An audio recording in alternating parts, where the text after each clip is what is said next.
Hey there, ready to dive into something thought-provoking today? Always. We're taking a look at an excerpt from a talk Oh, cool. called The Needs Before Us by Bonnie L. Oscarson. Okay. Now, she gave this back in 2017 when she was leading the Young Women Organization for the Church of Jesus Christ of Latter-day Saints. Right. What's fascinating is how this talk, even years later, really gets you thinking about service in a totally different way. It's like she's shining a spotlight on those everyday acts of service that we often overlook. Yeah, I think that's a great way to put it. You know, we tend to get caught up in wanting to tackle these huge global problems. Right. But Oscarson reminds us that some of the most meaningful service happens right under our noses. Okay, let's unpack this a bit. Sure. She tells this story about a woman who was president of the Relief Society, which is a women's organization within the church. Okay.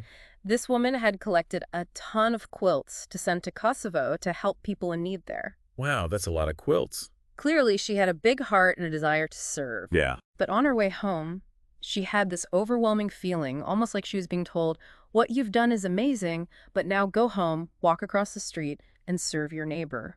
That story is so powerful because it highlights this tension we often feel Yeah. between wanting to help on a global scale Yeah, and recognizing the needs right in front of us. I know what you mean. It's like, where do we even begin? Yeah. Do we focus on the big picture or the smaller, more immediate needs? You know, it's funny because I think we've all been there at some point. Oh, yeah, totally. That feeling of being pulled in a million directions, wanting to make a difference in the world, but also feeling overwhelmed by the sheer scale of the problems we face. Exactly. Yeah. And I think what Oscarson is trying to do is to reframe our understanding of service. That makes sense. It's not about choosing one or the other. It's about recognizing that both are important. I see. We can contribute to global causes while also being attentive to the needs within our own circles. So it's not an either situation, it's more like a both-hand approach. I like that. Yeah. And she really emphasizes the family as a primary place for this kind of service, especially for young people. Absolutely. She even shares this anecdote about her own kids asking why they had to go to church if they weren't getting much out of it. Oh, I bet a lot of parents can relate to Which, let's be honest, is a question a lot of parents have probably heard at some point, especially from teenagers. I love how she handled that situation. Oh, yeah. Instead of giving them a lecture about the importance of church attendance, she turned the question back on them. Interesting. She basically asked, why do you think you should only go to church for what you get out of it? Oh, wow. It's such a brilliant way to shift their perspective and help them see that church is about more than just personal gain. It's about being part of a community, right? Yeah. A ward family, as she calls it, which is basically the local congregation of Latter-day Saints. Right. And within that community, there's this implicit understanding that we're there to support and serve one another. Right. And that service can take so many forms. Yeah, absolutely. It could be something as simple as offering a friendly greeting to someone who looks lost, or lending a listening ear to someone who's going through a tough time. She also tells this heartwarming story about a 10-year-old girl named Sarah who saw that her mom wasn't feeling well. Oh, no. Sarah took it upon herself to help out by getting her little sister ready for the day so her mom could rest. That's so sweet. It's a small act of kindness, but it makes a huge difference. It perfectly illustrates how service doesn't have to be this grand, sweeping gesture. Right. Sometimes the most meaningful acts of service are the quiet, everyday things we do for people we love. And I think it's especially important for young people to see that, I agree. to realize that they have the power to make a difference, even in small ways. Yeah. Like they don't have to wait until they're adults to start serving. They can start right now within their own families. Absolutely. As James E. Faust, former church leader, said, serving others can begin at almost any age. It need not be on a grand scale, and it is noblest within the family. I love that quote. And I think that's a really important point. Sure. Because it's in our families that we first learn about love, compassion, and the importance of putting others' needs before our own. It's like a training ground for service in a way. Exactly. And those early experiences can shape our entire approach to serving others throughout our lives. Absolutely. But, you know, it's not just about serving within our families. Right. Oscarson also talks about the importance of serving within our church communities, our ward families, as we've Hmm. been calling them. Right. And this idea of a ward family might sound a little strange if you're not familiar with the Church of Jesus Christ of Latter-day Saints. Yeah, I can see that. But basically, it's this concept that we're all part of a larger spiritual family, a community of believers who are there to support each other on our journey. And within that community, service is seen as a fundamental expression of our faith. Right. It's not just something we do because we're supposed to. It's an integral part of who we are as disciples of Jesus Christ. It's about recognizing that we're all interconnected, that we're all part of something bigger than ourselves. Definitely. And that by serving one another, we're not only strengthening our community, but we're also deepening our own spiritual growth. Okay, I'm really intrigued by this idea of being part of a spiritual family. Yeah, me too. It makes me wonder, how does that actually play out in everyday life? Well, think about it this way. Okay, When you're part of a family, you naturally look out for each other. that's right. You celebrate each other's successes, Mm-hmm. you offer comfort during times of need, Yeah. and you're just there for each other through thick and thin. So it's about creating a sense of belonging, Right. of knowing that you're not alone, that there are people who care about you and want to help you succeed. Mm. And that's what Oscarson is getting at when she talks about the importance of service within our church communities. I see. It's about creating that same sense of family, of love, and of mutual support within our congregations. And she encourages us to shift our mindset when we go to church. Okay. Instead of asking ourselves, what am I going to get out of this? That's a good point. She suggests we ask, who needs me today? What do I have to contribute? That's such a powerful reframing. Yeah, it is. It's about moving from a self-centered perspective to an outward-focused one. Right. It's about recognizing that we each have something unique to offer. I like that. Some talent or skill, or even just a listening ear that could make a difference in someone else's life. Okay, that's all great in theory, but let's get practical here. Sure. How do we actually become more aware of those little opportunities to serve? You know, sometimes it feels like we're so caught up in our own routines that we just don't see them. Well, Oscarson shares this really inspiring story about her 17-year-old grandson, Ethan. This young man actually prays every day for the chance to serve someone. Wow, that's pretty incredible. Right. But I have to admit, it also sounds a little daunting. I hear you. I mean, do we really need to be that intentional about it? Can't we just, be helpful when the opportunity arises? You're right. It might seem a bit much at first. Yeah. But I think what's inspiring about Ethan's example is that he's actively cultivating a mindset of service. Okay. Yeah. He's not just waiting for opportunities to come to him. Yeah. He's actively looking for them. Okay. I can see that. Yeah. But I still feel like I'd be setting myself up for failure if I tried to be that tuned in to serving opportunities all the time. I hear you, and I don't think it has to be an all-or-nothing thing. Okay. The point is to start becoming more aware of the needs around us. Right. And that can start with small, everyday things, I see. like offering to help a neighbor carry groceries or simply being present and listening when a friend is going through a tough time. So it's not necessarily about grand gestures. It's more about those small acts of kindness that can make a big difference in someone's day.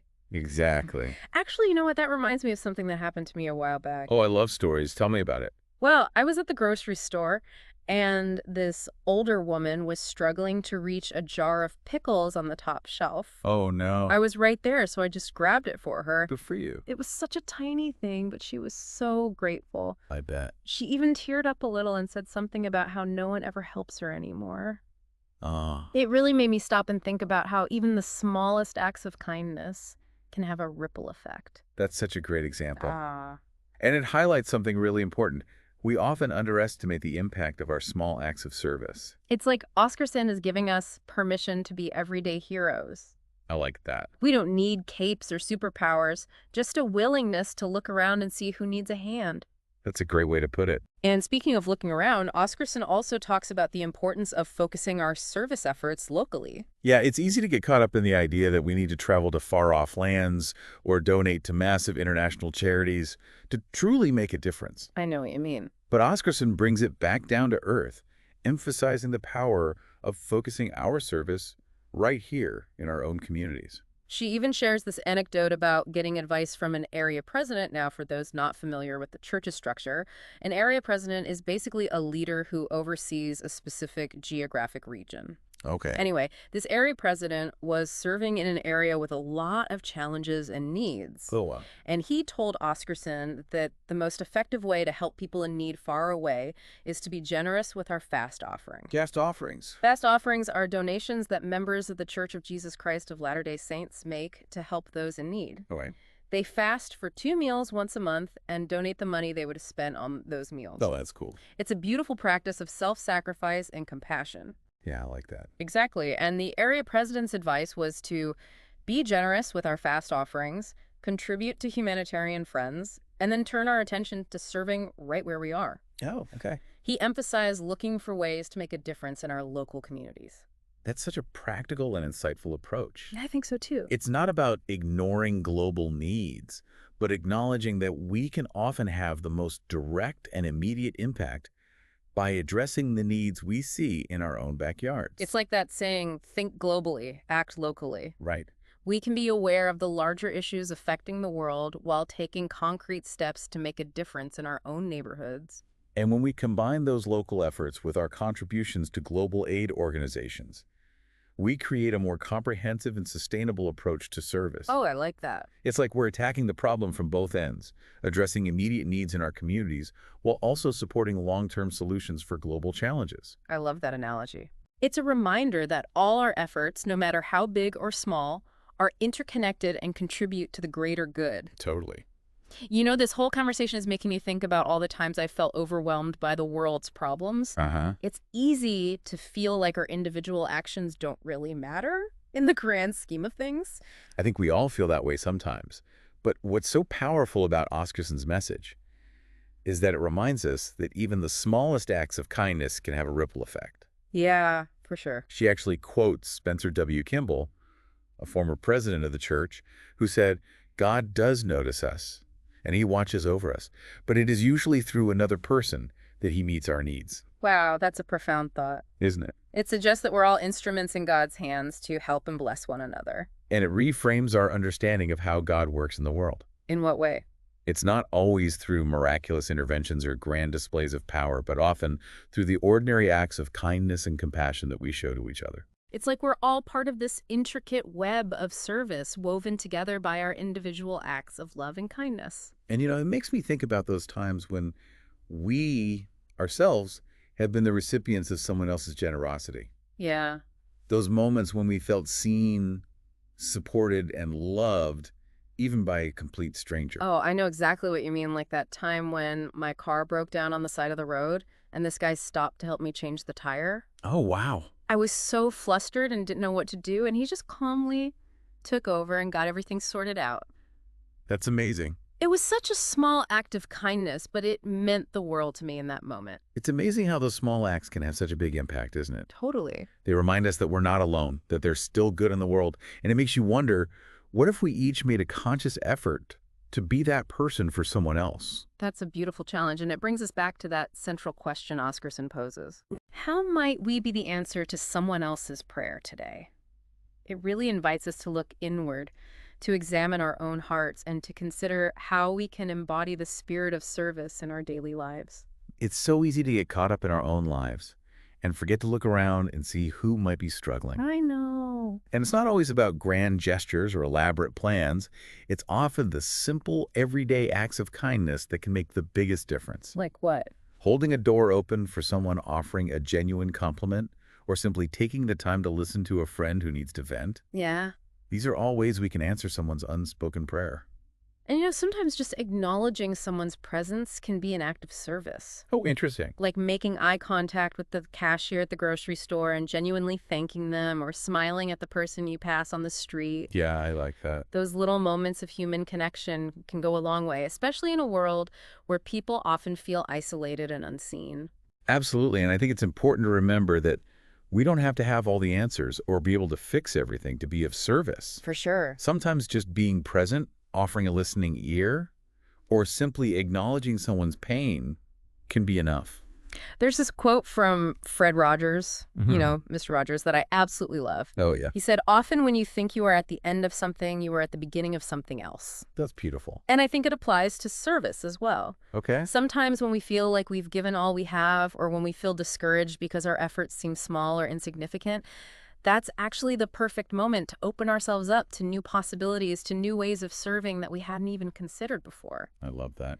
It's a reminder that service is a journey, not a destination. Right. It's a process of continually learning and growing and finding new ways to express our love and compassion for others. And sometimes that journey takes us to unexpected places. It does. Oscarson shares a story about her grandson, Ethan, that really illustrates this point.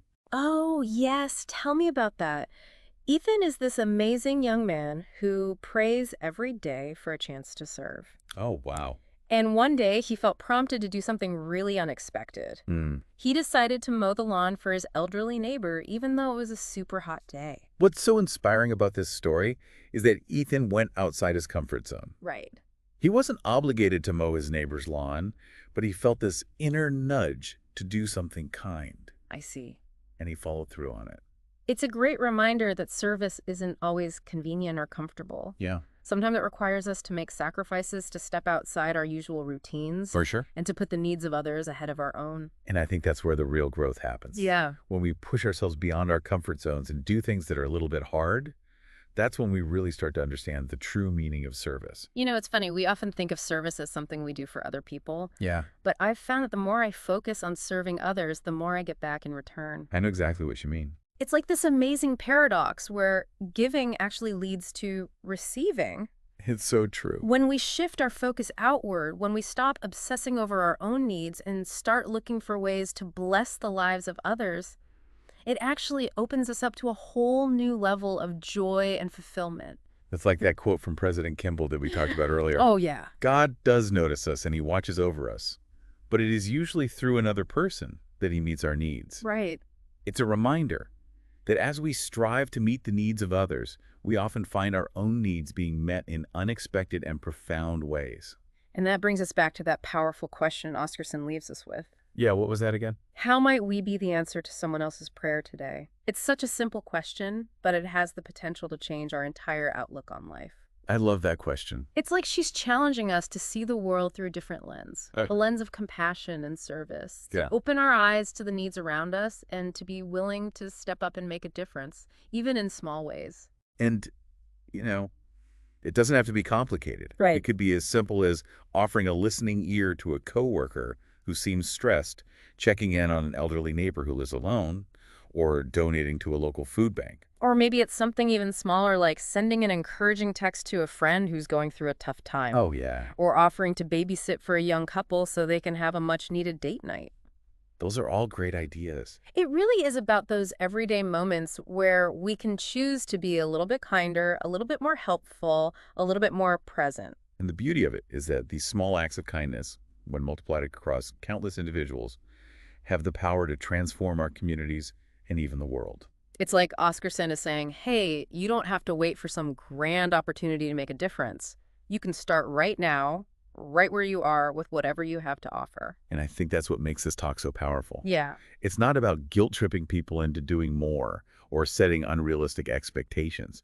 It's about empowering us to recognize the opportunities for service that are all around us and to embrace the joy that comes from making a positive difference in the lives of others. I love that. Me too. It's about reclaiming the power we each have to be a force for good in the world. Definitely. We don't need to wait for someone else to fix things or to come up with grand solutions.